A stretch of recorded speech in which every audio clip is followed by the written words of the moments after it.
Assalamualaikum warahmatullahi wabarakatuh. Selamat berjumpa kembali di channel Belajar Bersama Kang Deden. Pada kesempatan ini kita akan membahas tentang teorema Pitagoras. Sebelumnya, marilah kita berdoa supaya pembelajaran ini diberkahi oleh Allah Subhanahu wa taala. Bismillahirrahmanirrahim. Rabbi zidni ilman, Allahumma anfa'ni bima 'allamtani wa alimni ma yang fauni warzuqni ilman yang fauni. Baiklah, yang akan kita pelajari yaitu tentang teorema Pitagoras. Apa itu teorema Pitagoras? Bunyi teorema Pitagoras yaitu pada segitiga sisi-siku, kuadrat sisi terpanjang adalah sama dengan jumlah kuadrat sisi-sisi penyikunya. Jadi, teorema Pitagoras ini berlaku pada segitiga, siku-siku, dan kuadrat sisi, di mana kuadrat sisi yang terpanjang adalah sama dengan jumlah kuadrat sisi-sisi penyikunya.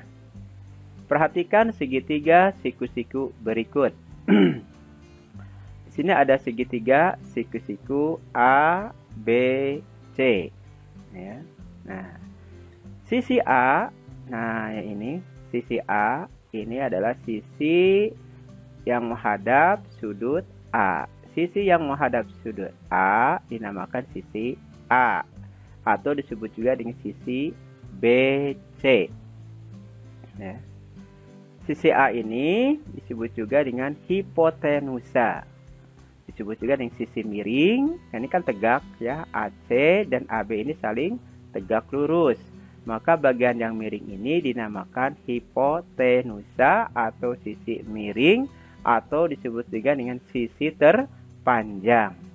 Nah, kenapa kalau kalian nanti akan mencari sisi terpanjang, ya, kalian dapat mencarinya di mana? Di depan, sisi miring ini atau hipotenusa ini adalah garis di depan sudut 90 derajat atau sudut siku-siku. Nah, kalau di sini ada sudut siku-siku, maka di depannya ini adalah disebutnya sudut hipotenusa. Sekali lagi, kalau di sini sudut siku-siku, maka yang di depannya ini, garis ini, garis BC ini dinamakan hipotenusa atau sisi miring, atau juga disebut dengan sisi terpanjang. Jadi sisi terpanjang pada segitiga siku-siku adalah sisi yang terletak di depan sudut 90 derajat. Nah, ini dinamakan sisi B karena terletak pada sudut di depan sudut B. Dan sisi B ini dinamakan sisi penyiku. Ya, kalau yang tadi ini disebut sisi miring atau hipotenusa, kalau ini disebut sisi B ini disebut sisi penyiku. Juga di sini ada sisi C. Nah, sisi C ini sisi yang terletak di depan sudut C. Ini juga dinamakan sisi penyiku. Nah, jadi yang ini, yang BC dinamakan hipotenusa, yang AB atau sisi C dinamakan sisi penyiku, yang AC atau B dinamakan juga sisi penyiku. Rumus Pitagoras. Berdasarkan teorema Pitagoras bahwa kuadrat sisi terpanjang, kuadrat sisi terpanjang di sini yaitu BC dikuadratkan ya. Nih, kuadratkan. Menurut teorema Pitagoras, kuadrat sisi terpanjang ini sama dengan jumlah kuadrat sisi-sisi penyikunya. Sisi-sisi penyikunya yaitu AB kuadrat ditambah AC kuadrat. Inilah rumus Pitagoras. Sekali lagi, menurut teorema Pitagoras, kuadrat sisi terpanjang ini dikuadratkan sama dengan jumlah, ini jumlah sisi-sisi penyikunya yaitu sisi AB kuadrat dikuadratkan dan ditambah sisi AC. Itulah rumus teorema Pitagoras. Selanjutnya kita akan menentukan rumus Pitagoras jika diberikan suatu gambar segitiga. Nah, nanti kalian harus bisa ya. Kalau nanti diberikan gambar segitiga siku-siku, kalian harus bisa menuliskan bagaimana menuliskan rumus Pitagorasnya.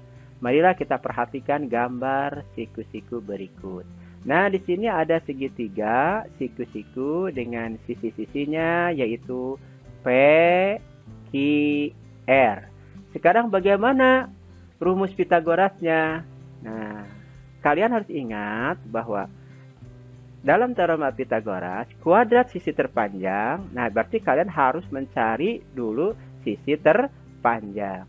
Sisi terpanjang yaitu sisi yang letaknya di depan, nah ini ya, di depan sudut 90 derajat atau siku-siku. Kalau sudut siku-siku yang di sini, maka yang di depan ini, ya, garis P ini adalah garis terpanjang atau hipotenusa atau disebut dengan garis miring. Setelah kalian mengetahui mana garis terpanjangnya, barulah kalian bisa menuliskan rumus Pitagorasnya, yaitu ya, kuadrat sisi terpanjang ini sama dengan jumlah kuadrat sisi-sisi penyikunya. Ini sisi penyikunya dijumlahkan. Nah, jangan lupa dalam teorema Pitagoras harus pakai kuadrat. Nah, ini rumusnya ya. Jadi ini rumusnya. Di P kuadrat sisi miring sama dengan Q kuadrat. Q kuadratnya sisi penyiku ditambah R kuadrat. Kalau kalian nanti akan mencari berapa panjang sisi P, kalian tinggal mencari bahwa sisi P itu sama dengan akar kuadrat dari P Q kuadrat ditambah R kuadrat. Ya, akar kuadrat dari Q kuadrat ditambah R kuadrat. Kalau kalian ingin, nah dari rumus teorema Pitagoras ini, kalian nanti bisa mencari sisi-sisi yang lainnya. Kalau ini kan kalian tadi mencari sisi terpanjang, nanti kalian juga bisa mencari sisi-sisi penyiku yang lainnya. Ini sisi penyiku Q kuadrat ya. Kalau kalian ingin mencari sisi Q, nah ini rumusnya Q kuadrat sama dengan sisi terpanjang dikurangi sisi R kuadrat. Kalau kalian ingin mencari sisi R, sisi penyiku R, maka caranya yaitu P kuadrat sisi terpanjang atau hipotenusa dikurangi Q kuadrat sisi penyiku. Ini kalau kalian ingin mencari nilai Q dan nilai R dengan cara ditarik akar kuadratnya. Nah, sekarang bagaimana kalau misalkan ada segitiga yang lainnya? Nah, seperti ini ya. Nah, ini ada segitiga. Nah, posisinya berubah ya. Nah, kalian jangan terkecoh. Posisi bagaimanapun, kuncinya dalam menentukan rumus teorema Pitagoras adalah cari sisi terpanjang.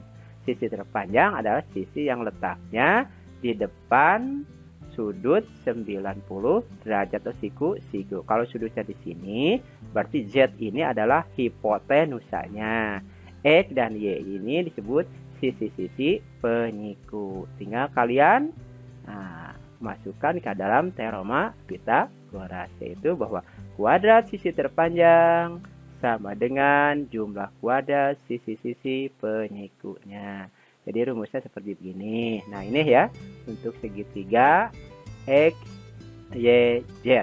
Nah, di sini Z ini Z kuadrat ini sisi terpanjang atau hipotenusa.